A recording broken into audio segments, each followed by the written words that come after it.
You're a high-octane business owner. You've got a team. On paper, it looks like you're rolling in success. But there's a voice inside of you whisper screaming, "This isn't sustainable. Something feels off, and I'm gonna lose it all."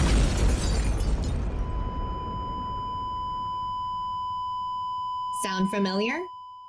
That's where I come in.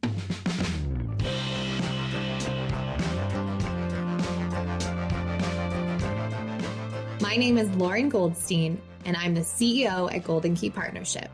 I help top-level executives like you avoid burning out and burning down as you're scaling up.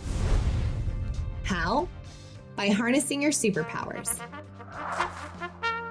finding and hiring your ideal team, and then simplifying the heck out of your business operations. That was easy.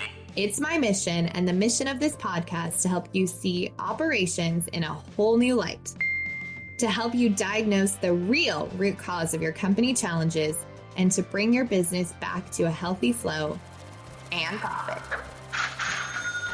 They call me the Business Doctor, and this is the Biz Doctor podcast.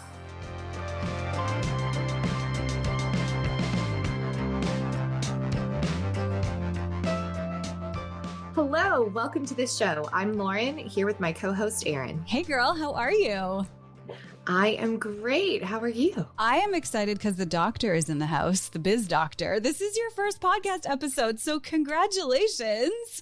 I'm so excited that Thank you. You're doing this because you and I have been talking about, first of all, your brilliance for a very long time. But the first question I have for you is, why did we decide to call this show the Biz Doctor podcast? Because I think it's hilarious, but also really poignant and a great way to start this conversation.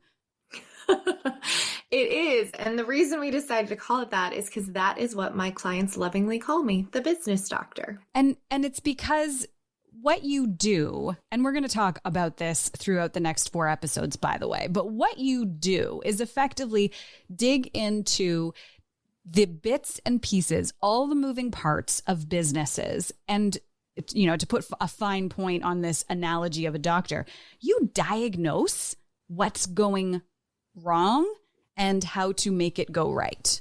Is that too broad of an explanation?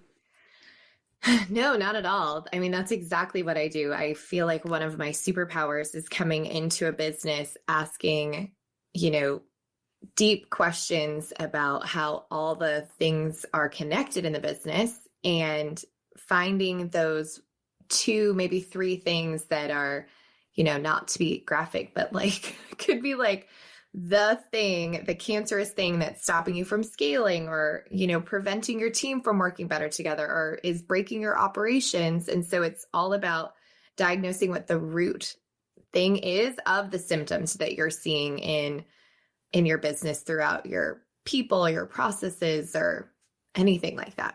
Do you think that business owners in general tend to either misunderstand or underestimate even the concept of business operations? Is it something that we understand, or is there, are we missing the point most of the time? Great question. I think it's one of those things that most people feel overwhelmed by or don't understand or put last because they're like, oh, it's fine. We've got to, do these other things. And you do need to have a proven product and have the flow of revenue and business. But, there was a great analogy that someone told me many, many years ago that I've adopted about when you build a house, you put in plumbing, you put in water, but you don't actually know where the leaks are until you turn on the water, until you turn on the lights and all of that. And so that's a lot of what operations is understanding the flow of your business and where you're leaking time and profitability and revenue and personnel so that you can shore it up. Because if you don't shore up the foundational operations of your business before you actually really scale, then you risk blowing up your business, blowing up your team, like just losing all the hard-earned money that you've worked for. So it's definitely something that I see being critical to a business that a lot of business owners kind of put off till last. Like when they're like, oh, I think it's an emergency. Now we need it. And then it's reactive instead of proactive. Yeah, I was going to say, like, can you describe the average emotional state of a business owner who comes to you? They're on the brink of blowing it up, or they have blown it up and they're like, oh no, what do I do? Is that tends to be what's happening? Yeah.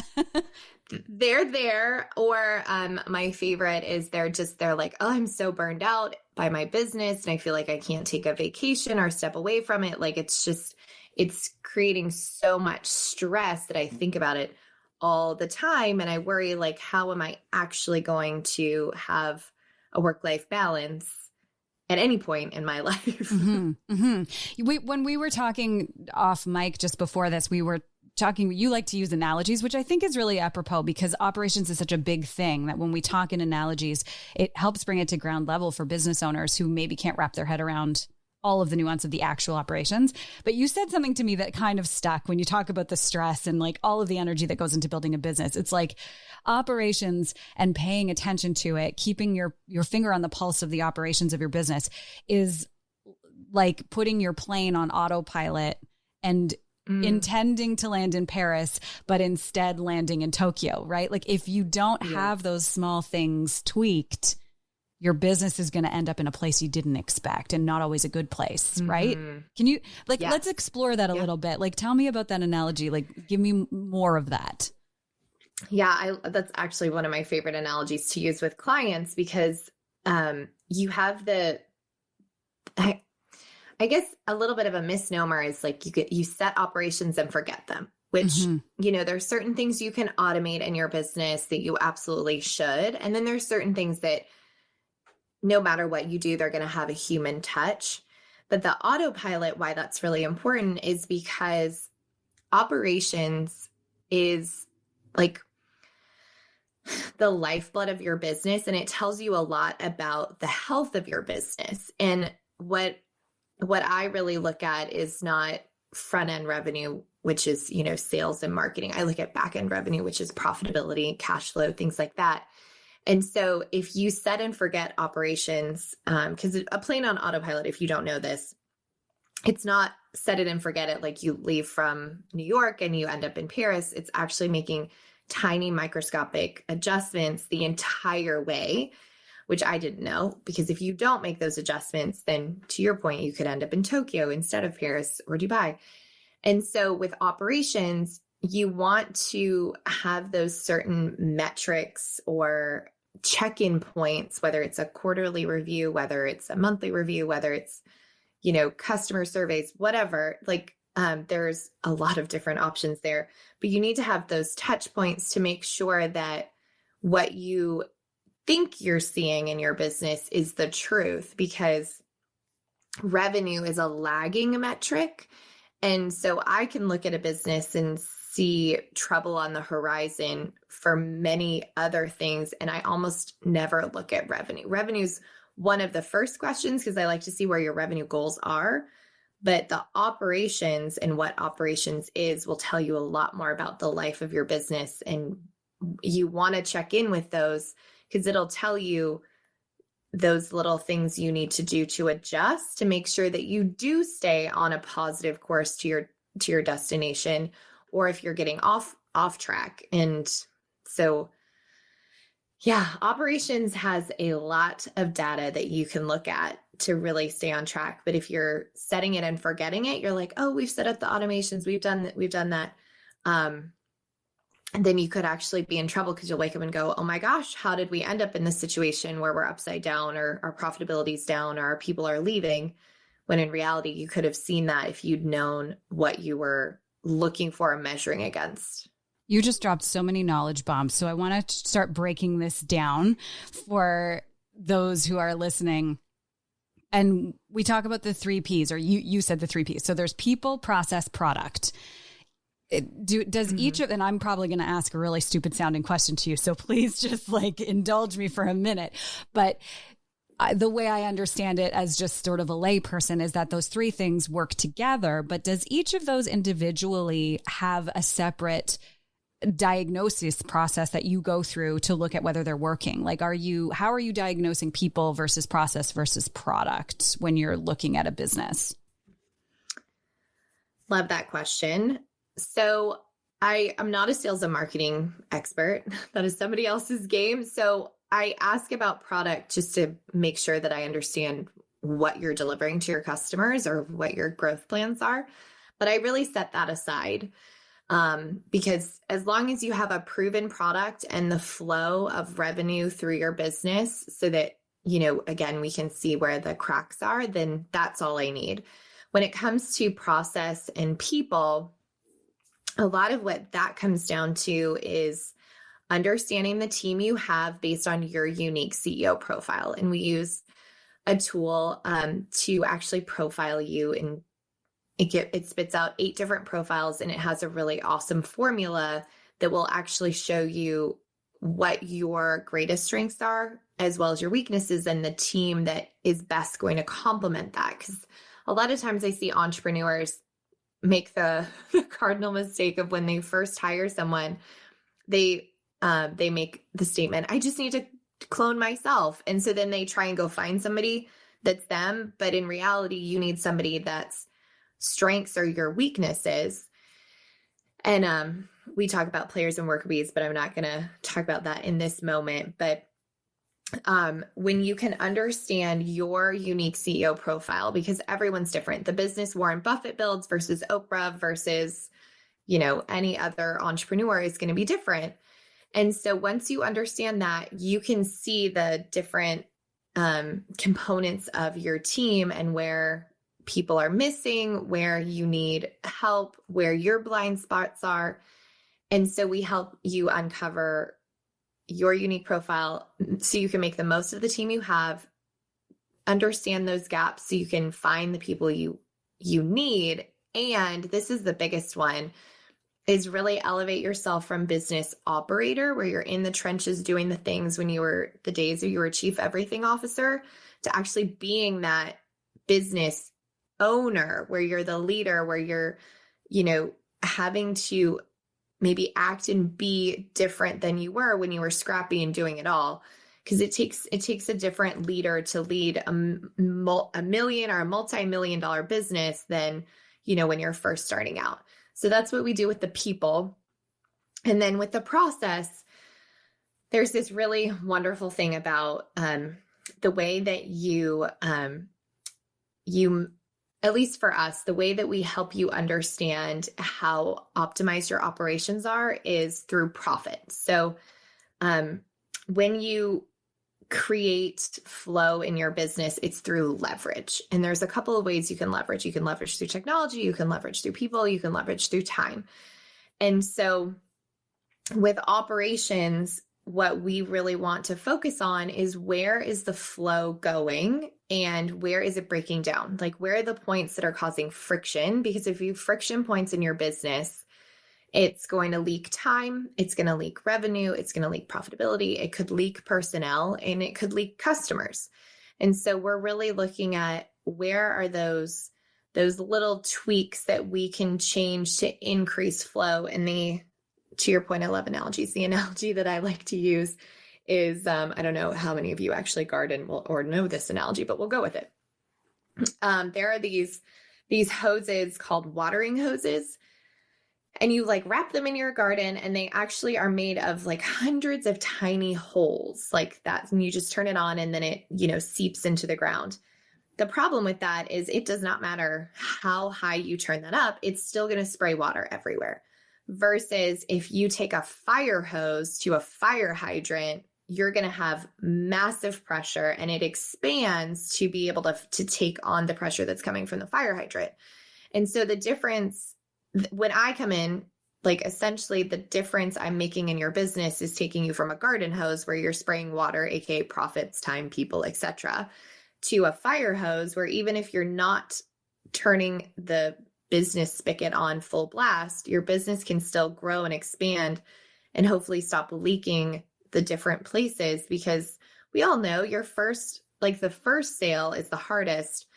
But if you can keep the profit and keep the customer and all of that, then that's just going to help sustain your business more long term. I think what we just did, Lauren, is paint a very clear picture of the answer to the very first question I asked, which is why did we call this the Biz Doctor podcast? Because there are so many little diagnosis points here that business owners need to understand and also need to be able to leverage somebody like you to come in and objectively, let's look at this from a diagnostic standpoint and take the emotion out of this and take, whether we're feeling resentful about the business or so on and so forth, remove that and let's look at the data and look at the function.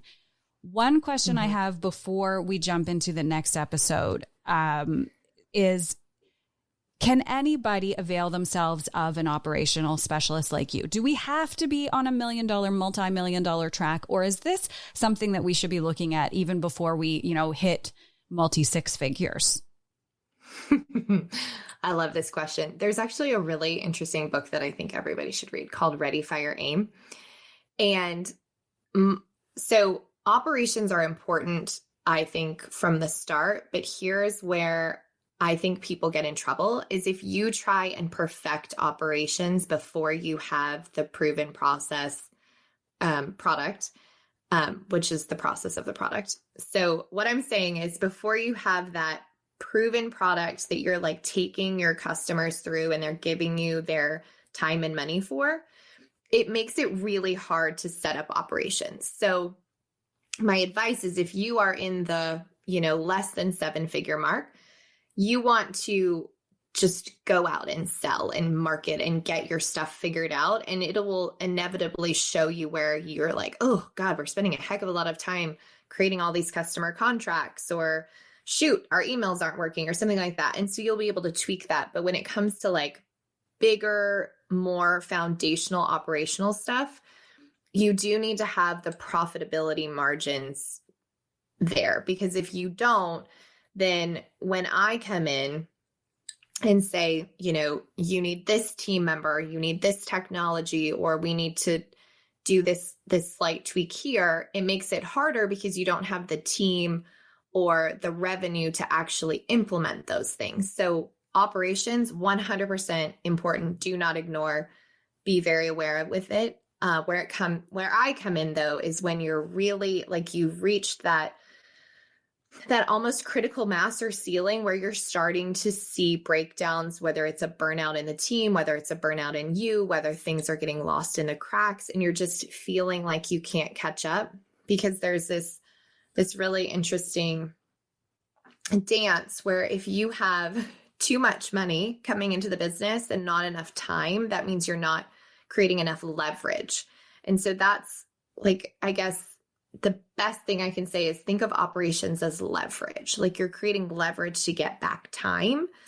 And so if you're at a point where you don't have enough money coming in, but you have so much time, that means you're over leveraged, which means your operations is probably too robust for where you are. And so it's like that really happy dance of figuring out like how to keep that profitability margin growing and not shrinking. And that leverage point is also why a lot of times business owners get in that really uncomfortable place of my profit isn't growing because every time we make more money, we spend more. And so they're like doing this dance and not actually looking at where the leverage points are to continue to increase that profitability. Time for a checkup. The doctor will see you now. The business doctor is in the house to examine the elements of your business and make sure they're all functioning properly. Give it to me straight, doctor. I can take it. Let's take 60 seconds to diagnose the who, what, when, and how to tune up your business operations. Today, let's zone in on the what of your business. Every business needs a what. The what is your innovation. It's your product. It's the plans you put in place consisting of your creative solutions that you will bring to market. It sounds really basic, but if you aren't locked in on what your what actually is, you won't be innovative, and that'll make the rest of your business feel sluggish and stuck because you won't be making the impact you want. Diagnosis health check. Make sure you're regularly working on innovations and strategies for your product, service, or offering. Audit whether they're truly performing and doing what you and your customers need them to do. If not, make adjustments, streamline, and simplify to start seeing positive momentum again. Checkup complete.